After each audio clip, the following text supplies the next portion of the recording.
Saya tidak akan memberi nasihat banyak, tapi saya punya filosofi tentang tenaga kerjaan. Tadi sudah disebut bahwa nilai kerja itu ibadah.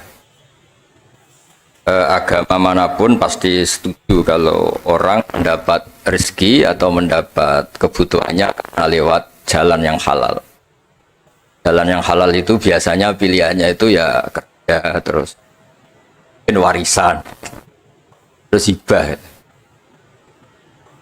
Ini penting saya utarakan karena saya nanti akan baca beberapa makalah yang diriwayatkan ulama-ulama top kitabnya Imam Hud. Kenapa kita bicara tentang pekerjaan?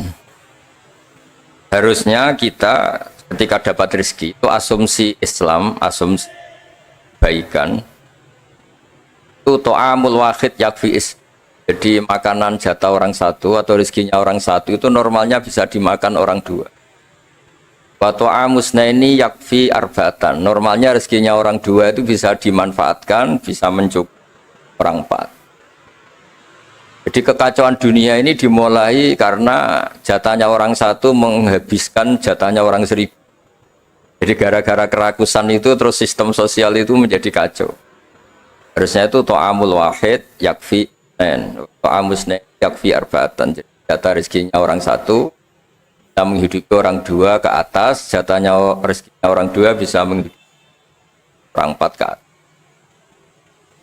Kemudian ini saya baca saja supaya tambah berkah beberapa teks tentang pekerjaan. Ini di kitab Ihya di halaman 85 kalau kitab saya tentang keutamaan kerja. Ini dijelaskan inna minadz-dzunubi dzamban la yukaffiruhu illal hammu fi talabil ma'isyah. Jadi bagian diredaksikan minadz-dzunubi dzunubun la yukaffiruha illal hammu fi talabil ma'isyah. Jadi sebagian dosa itu ada dosa yang tidak bisa dihapuskan oleh istighfar, tidak bisa dihapuskan oleh sedekah, tidak bisa dihapuskan oleh misalnya wiridan. Yang bisa menghapuskan dosa itu hanya kalau kita serius atau kepikiran, hammu itu kepikiran mencari maisha, cari rezeki. Jadi sudut pandang itu penting. Jadi kita yang sedang istighosah atau kita yang sedang pengajian atau mungkin kita sedang jadi ustadz, melihat orang mencangkul, orang ke pabrik, orang di aktivitas pekerjaannya itu harus kita lihat bahwa mereka adalah orang-orang yang sejatinya sedang minta ampun sama Allah Subhanahu wa Ta'ala. Karena di sistem pekerjaan itu lahirlah satu variabel atau satu apa saja yang positif. Ada hukum sosial karena ketemu teman yang saling pengalaman. Ada ketergantungan manusia sama hal-hal yang halal. Ini yang paling penting. Ya, banyak orang itu itu karena pekerjaannya. Misalnya orang bisa hidup itu sebetulnya karena makan nasi, minum air itu sesuatu yang halal. Jangan sampai orang bisa berpikir, bisa tenang kalau minum narkoba misalnya. Orang bisa kerja karena digerakkan punya anak kecil, punya ibu yang renta atau punya keluarga yang membutuhkan. Jangan sampai orang kerja karena digerakkan oleh keinginan bernafsu karena hal-hal yang maksiat. Hingga status orang yang dagang misalnya atas sirusoduk yuhsaru yaumal qiyamati ma'as-siddiqin wa syuhada. Orang yang dagang kemudian dia benar, dia jujur, itu nanti makomnya kelas dia itu bersama para orang-orang yang meninggal syahid, pahlawan-pahlawan. Ini penting saya utarakan supaya cara pandang kita terhadap beragama. Jangan sampai misalnya kita beragama terus kemudian melihat yang ibadah itu yang datang ke masjid. Ya kita jam kerja kemudian ada pengajian, kita tidak pengajian itu dianggap salah karena nggak datang di masjid. Padahal kita datang ke pabrik atau ke pasar, nilainya sama-sama ibadah. Ini penting supaya cara pandang kita terhadap orang lain itu positif. Saya berkali-kali bilang kalau ada tetangga saya meninggal, saya muji orang ini kalau malam tidur. Kalau malam mungkin ya lihat sinetron. Kalau malam itu ya santai-santai di rumah sampai. Kalau kita pakai sudut pandang maksimal, yang dikatakan taat itu tahajud, dan maka orang ini tidak masuk kategori taat. Tapi kalau kita kembali ke definisi takwa, takwa itu meninggalkan hal-hal yang dilarang Allah Ta'ala. Orang ini akan kelihatan berprestasi karena saat di rumah dia berarti tidak melakukan hal-hal yang kritis, tidak mencuri, tidak mengganggu orang lain, tidak menjadikan kegaduhan di patan atau di jalan. Hingga agama ini juga harus mengapresiasi tarkul ma'asi, bahwa orang yang tidak punya aktivitas di rumah banyak yang dilakukan sebetulnya, kebaikan masif, kebaikan bersama, karena orang ini tidak melakukan hal-hal yang merugikan orang lain. Ya, saya berkali-kali bilang kalau saya jadi kiai, jadi orang baik, kalau ada orang yang dermawan kasih sesuatu ke kita, ya kita senang karena kebaikan itu diapresiasi. Misalnya ada tadi cerita menakar dapat apresiasi, dapat penghargaan, ya kita senang karena itu. Karena itu, sampai andekan tidak itu juga senang. Senangnya karena mungkin orang lain ini sudah tidak butuh kita, tidak butuh kita buat baik. Saya berkali-kali bilang kalau Anda jadi kiai tidak usah tersinggung kalau tetangga tidak minta konsultasi. Artinya mereka sudah mandiri, bisa memutuskan masalahnya sendiri. Tapi kalau konsultasi anggap mereka punya akhlak, tanya kiai. Kalau tidak ya anggap saja mereka sudah mandiri. Makanya sudut pandang ya dalam Islam, sudut pandang itu penting sekali. Jadi setelah kita baca beberapa hadis, suatu saat Rasulullah itu ngaji di masjid, teras masjid. Dia ngaji, dan ada pemuda dengan cangkulnya, dengan enaknya melewati Rasulullah. Ya para sahabat tuh komplain, ini ngawur sekali, ada Rasulullah ngaji tapi tidak ikut ngaji, malah berlalu saja ke ladangnya. Tapi ketika dengan tanda kutip disalahkan, Rasulullah malah bela pemuda tadi. Pemuda kalau dia kerja karena mencarikan nafkah untuk keluarganya, yang kecil atau yang tua, dan supaya dia tidak minta-minta orang lain, sudah sunnahku. Hingga bentuk sunnah Rasul itu tidak harus orang datang ke pengajian dan orang ikut fatwa kita, mau itu. Nah, mungkin teman-teman yang sedang bekerja itu tidak lagi mendengarkan ngaji, sudah melakukan isi pengajian. Jadi yang lain baru mendengarkan, yang itu sudah melakukan isi pengajian.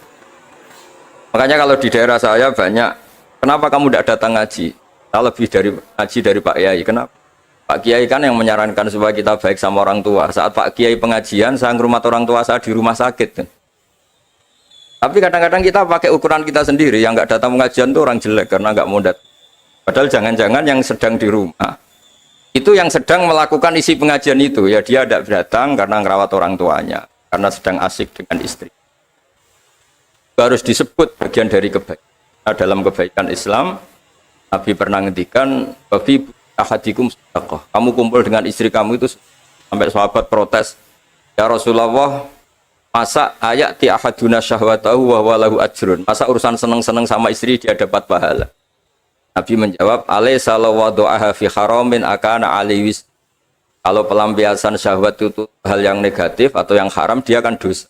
Ketika meletakkan yang benar, dia juga. Jadi pahala itu segampang itu. Orang asik dengan anaknya, dengan cucunya, bercengkrama di rumah, ya pahalanya besar. Karena saat itu berarti dia tinggalkan maksiat, dia tidak dengan. Nah, pekerjaan juga gitu. Mungkin orang lain dapat uang karena transaksi narkoba, mungkin orang lain dapat uang karena kejahatan, orang lain dapat uang karena menipu. Orang-orang yang bekerja luar biasa dapat rezeki. Harus kita apresiasi. Ya, makam orang-orang ini, makomnya itu nanti kalau meninggal ma'asiddi wasyuhada. Orang-orang punya gelar asid, gelar yang luar biasa dalam khazanah kewalian. Nah, orang-orang yang bekerja itu nanti makomnya seperti itu. Itu adalah inspirasi kita yang luar biasa. Hingga nanti kita tidak melihat orang lain itu, wah, wong kok kedoyan tok, orang orientasinya dunia tok, bekerja terus, ingin kaya raya itu. Ya wis kan. Kita tidak boleh berpikir. Karena apapun banyaknya harta di tangan orang-orang halal, tangan orang-orang baik, pasti efeknya juga. bisa melahirkan pekerjaan, bisa melahirkan kemanfaatan. Ya Nabi kalau muji pedagang itu dari 10 rizki itu 9 berkahnya ada di pedagang. Karena kalau pedagang itu kikir, sekikir-kikirnya pedagang, dia harus mengeluarkan uang, bayar supir, bayar satpam, bayar yang ngirim jasanya dan sebagainya. Ya uang tetap berputar. Tapi sebaik-baiknya Anda kalau tidak dagang itu mungkin uang ditabung, uang mandek. Ya, potensinya itu ikhtikar. Ikhtikar itu menyimpan. Kalau ngelebihi kota tertentu, larang oleh. Karena saya nekun keilmuan agama, maka saya hanya cerita bahwa betapa Allah itu ngapresiasi pekerja. Nabi Dawud itu seorang raja, kaya raya.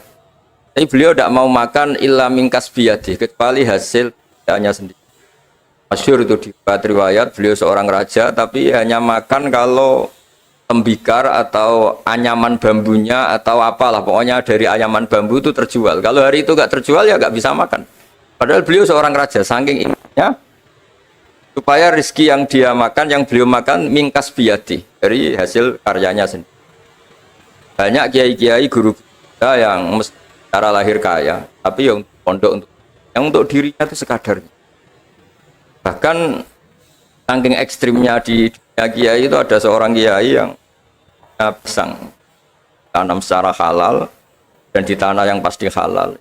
Tiap makan yang rofahiyah itu ya agak hura-hura itu kafaroi dengan makan pisang itu, satu pisang dibagi-bagi dan itu dianggap kafaroh.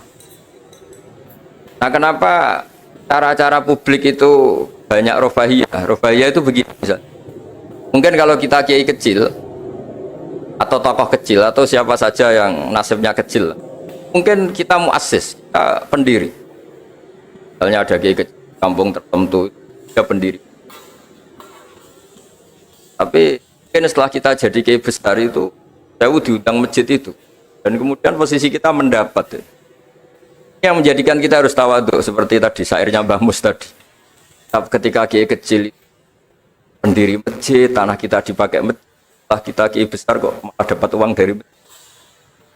Mungkin karena kita kuliah dapati pinter itu kelasnya jadi tokoh di pedalaman. Akhirnya kita mungkin apa di situ yang manfaat? Pikiran, air, apa yang manfaat. Kalau kita kepinteran malah jadi orang yang terus hanya dengan negara itu mendapat, bukan memberi.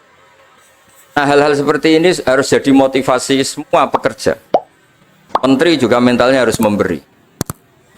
Pekerja juga mentalnya harus memberi. Maka dulu banyak negarawan kita bilang hubungan Anda dengan negara itu sejauh mana Anda memberi sama negara ini. Dan berpikir sejauh mana negara ini memberi kepada kita. Itu yang diajarkan guru kita, orang-orang kita, bahwa hubungan kita dengan negara, dengan orang lain itu yunfikun itu berkontribusi. Hingga saya ini termasuk kiai yang kalau ketemu orang yang terlalu baik sama saya ini saya sungkan, karena hubungannya saya mendapat. Tapi kalau ketemu orang yang lebih lemah mungkin saya lebih pede, karena hubungan kita ini memberi.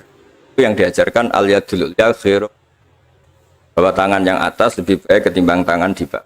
Makanya saya mohon menterian semuanya lah, kita hubungan dengan bangsa kita, dengan masyarakat kita, dengan rakyat kita, hubungan memberi, bukan hubungan mendapat. Bahwa secara aturan atau secara kultur karena kita pejabat, kita kiai mendapat itu ya rezeki dari Allah yang kita terima secara syukur. Tapi sebetulnya komitmen kita sebagai bangsa, komitmen harus dicatat. Karena Islam mengajarkan ma'aliyal umur, mental-mental yang mulia. Mental mulia itu ya mental heroik, mental memberi, mental berkontribusi. Kan mental nyuwun hanya kan mental yang ma'aliyal umur, kan mental yang saya mohon ini mungkin ya harus saya sampaikan karena memang supaya orang itu melihat bahwa pejabat itu mikir kita, mikir negara, dan juga gitu, kiai juga semuanya harus diartikan mereka itu berkeras untuk kita. Kalau kita orang yang mungkin agak nyun sewu, agak dengki atau agak hasut, berpikirnya tuh enak jadi pejabat, enak jadi besar, enak jadi ini, itu jadi kita repot. Makanya tunjukkan bahwa kita adalah orang yang berbekal hero, orang yang berbekal berkontribusi, orang yang berbekal khairunas anfa'uhum. Yang terakhir, karena tadi banyak yang baca puisi banyak saja dan saya senang sekali, tapi saya mau cerita tentang keunikan dunia wali. Dulu ada seorang wali jadi pegawai penjaga kebun, padahal seorang wali dia penjaga kebun anggur. Jaga kebun anggur karena dia wali hanya jaga aja. Tahun-tahun dia jaga di situ, mungkin 10 tahun. Suatu saat majikannya datang. Saya ambilkan anggur terbaik yang paling manis. Karena dia agak pengalaman ngambil yang merah merona, yang tidak kehitam-hitam diambil. Ternyata kecut sekali, masam sekali. Majikannya marah-marah. Kamu kerja di sini 10 tahun tidak pengalaman. Harusnya kamu bisa membedakan mana yang manis, mana yang masih masam. Ya saya ini kan kiai, jadi tidak pernah ngambil sesuatu yang tidak hak saya. Nah, kira-kira kalau Anda punya karyawan seperti itu tuh bingung apa enggak? Kalau dibilang khianat, tidak pernah khianat, tapi akhirnya nggak bisa disuruh karena nggak pengalaman. Barat Anda punya pembantu, ayo anterin saya tidak bisa nyupir. Mobil nganggur banyak kok tidak bisa nyupir. Saya tidak pernah gasap. Jadi itu memang apa ya? Jadi akhirnya terus majikan tadi, sudah kamu jadi guru saya jadi. Kamu nggak pantas jadi kerja gitu. Terus akhirnya dan ternyata ya, tadi termasuk wali besar yang hazanah wali kerja 10 tahun di kebun sama sekali nggak pernah makan. Suatu saat majikannya datang minta diambilkan anggur terbaik. Dia ngambil sekenanya yang dikira baik, terus ternyata itu kecut sekali, masam sekali. Dia dimarahin karena dia nggak pernah sama sekali batu ngambil. Dia merasa kualitas ya dijaga, amanah dijaga, tapi komitmen terhadap kebaikan bersama. Karena kalau kita bangkrut yang sakit ya pangan saja, bukan kemenaker saja. Kalau negara ini kolab yang bingung nggak presiden saja, kita semua salah sebagai bangsa yang bersama ingin khairun-nas anfa akan rahmatan, semuanya enak, semuanya nyaman karena kita semua kenal Bismillahirrahmanirrahim. Ketika menyebut Allah pasti yang maha pengasih dan maha penyayang. Saya kira demikian, mari berdoa bersama semoga bukti bahwa kita bergantung sama yang menguasai langit bumi, menguasai kehidupan kita, menguasai semua yang terlewatkan maupun yang akan datang. Al-Fatihah. Ar-Rahman. Radalladzi anamta. Ahmaduka ya ghafuru ya syakuru masalli wa sallim alal basyirin as'aluka bi anna lakal hamda la ilaha illa anta al-hannan al-mannan ya badi'as samawati wal ardi ya hayyu ya qayyum ya dzal jalali wal ikram antarzuqna ya wa husnal muamalati fi ma baini waj'alna aminin mutmainin alladzina la khaufun 'alaihim wa lahum waj'al baldatana ya baldatan mutmainnat ya'tina ya warisku karahotan warzuqna insyirahus sadri laka warzuqna salimin ghanimin wa'afin min kulli bala'id dunya al akhirah rabbana atina fid dunya hasanah wal akhirati hasanah sallallahu ala sayyidina Muhammad sallallahu alaihi wa sallam subhana rabbika rabbil izzati amma yasifun salamun alal mursalin alhamdulillahi rabbil alamin.